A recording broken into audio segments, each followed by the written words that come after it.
मैंने घर क्यों छोड़ा या फिर मैंने उसके बाद खाना-पीना या फिर अनाज क्यों छोड़ा? हो सकता है इस वीडियो में इस पर चर्चा की जाए, लेकिन अगर आप एक साधक हैं और आप प्रवचन सुनते हैं या फिर आत्म जागृति की ओर आप अग्रसर हैं, आप चाहते हैं कि आपको आत्म अनुभूति हो जाए, आत्म साक्षात्कार हो जाए, मैं कौन हूँ का ज्ञान या फिर बोध आपको स्वतः से ही हो जाए।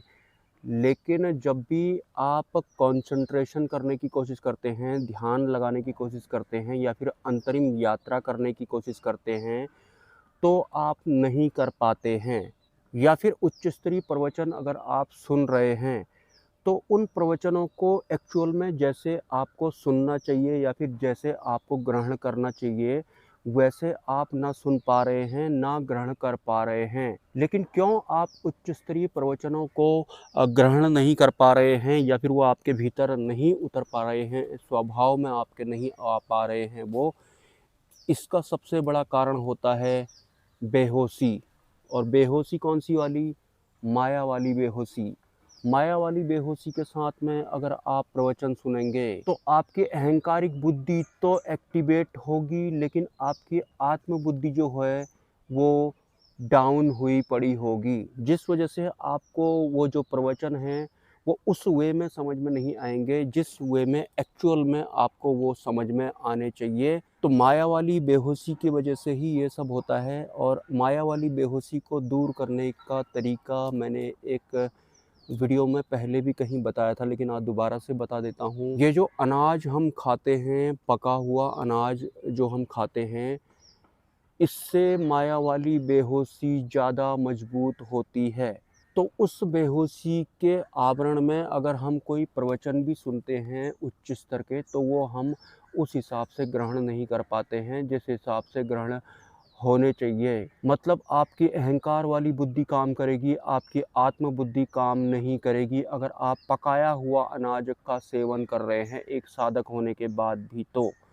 मतलब सुबह भी आप अनाज खा रहे हैं, शाम को भी अनाज ही खा रहे हैं, जैसा सदियों से इंसान खाता आया है, उसी तरह का अगर आपका आहार है, तो फिर माया वाली बेहोशी तो बनी ही बनी रहेगी ही रहेगी। मतलब ये जो शरीर होता है, ये हमारा माया वाला शरीर होता है, ये माया का शरीर होता है, इसमें इंद्रियां भी माया वाली ही हुई होती हैं। उन इंद्रियों को ही अनाज बहुत पसंद आता है, वो एडिक्ट हो जाती हैं अनाज की। हालांकि इस दुनिया में हर चीज़ का आकर्षण होता है, एडिक्शन होता है हर चीज़ का, लेकिन अनाज का आकर्षण बहुत ज़्यादा होता है।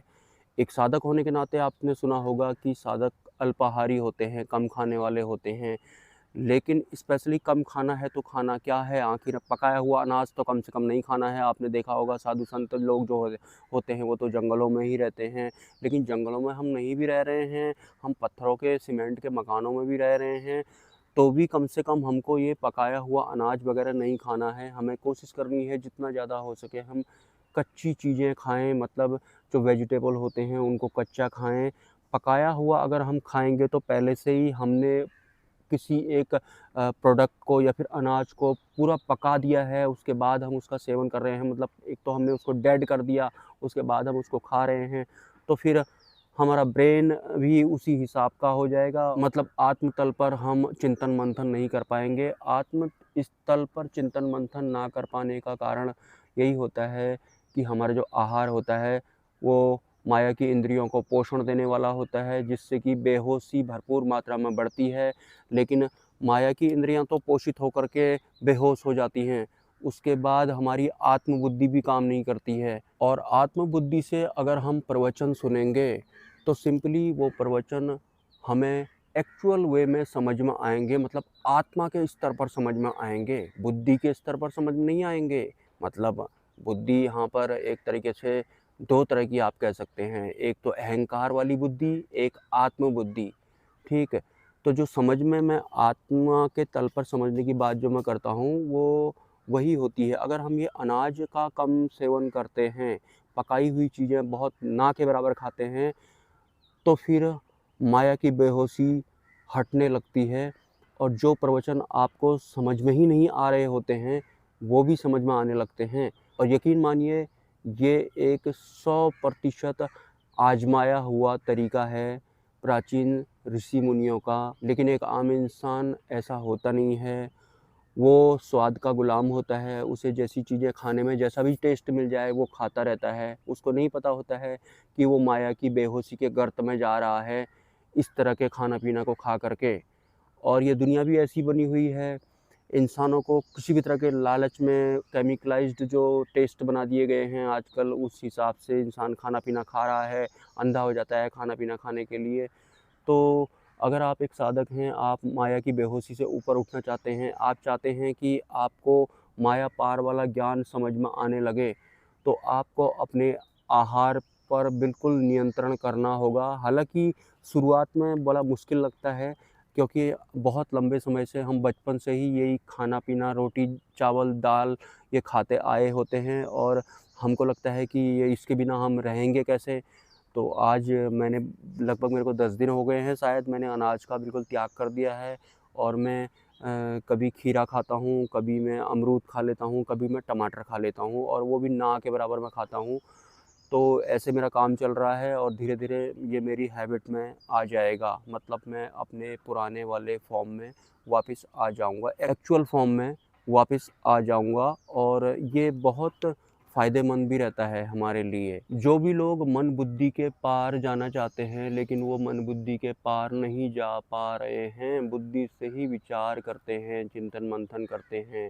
बुद्धि मतलब अहंकार वाली बुद्धि और आत्म-बुद्धि 2 तरह की आप सिंपली कह सकते हैं। आत्म-बुद्धि से चिंतन-मंथन करना है तो हमारा आत्मिक कल्याण होगा। अहंकार वाली बुद्धि से करेंगे तो अहंकार की बढ़ोतरी होगी। अहंकार को जानना भी बहुत ज़्यादा ज़रूरी है।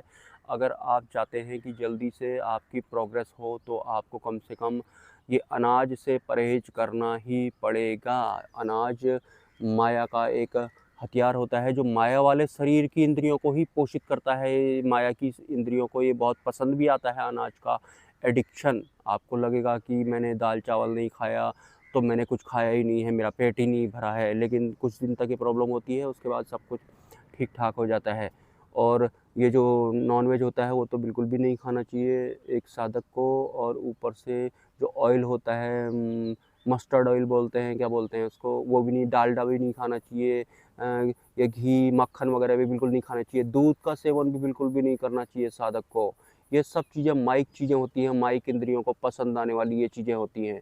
इससे टोटली एक ही चीज़ का इंक्रीमेंट होता है, वो होती है बेहोशी, वो भी माया वाली बेहोशी। ऐसी बेहोशी होती है कि हमको उच्च स्तरीय प्रवचन भी ठीक तरह से समझ में नहीं आते हैं, मतलब उस वे में समझ में नहीं आते हैं जिस वे में समझ में आने चाहिए। आप अगर चाहते हैं कि आपकी आध्यात्मिक ग्रोथ हो, माया पार वाला ज्ञान आपको समझ में आने लगे, जीते जी इसी शरीर के साथ में आपको आत्म अनुभूति हो जाए, मैं कौन हूँ का ज्ञान हो जाए, टोटल मिला कर के माया पार वाली भक्ति में आप उतर जाएँ और आपको माया पार अनुभव भी होने लग जाए, तो आपको अनाज खाना बंद कर देना चाहिए।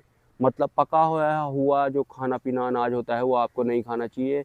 कोशिश करनी चाहिए कि जितना भी हो सके आप कच्चा खा लें और वो भी आप काफ़ी कम खाएँ। ऐसा नहीं है कि अनाज नहीं खा रहे हैं तो उसके बाद कच्ची से वेजिटेबल खाते जा रहे हैं। उतना ज़्यादा कमज़ोर भी अपने आप को नहीं बनाना है।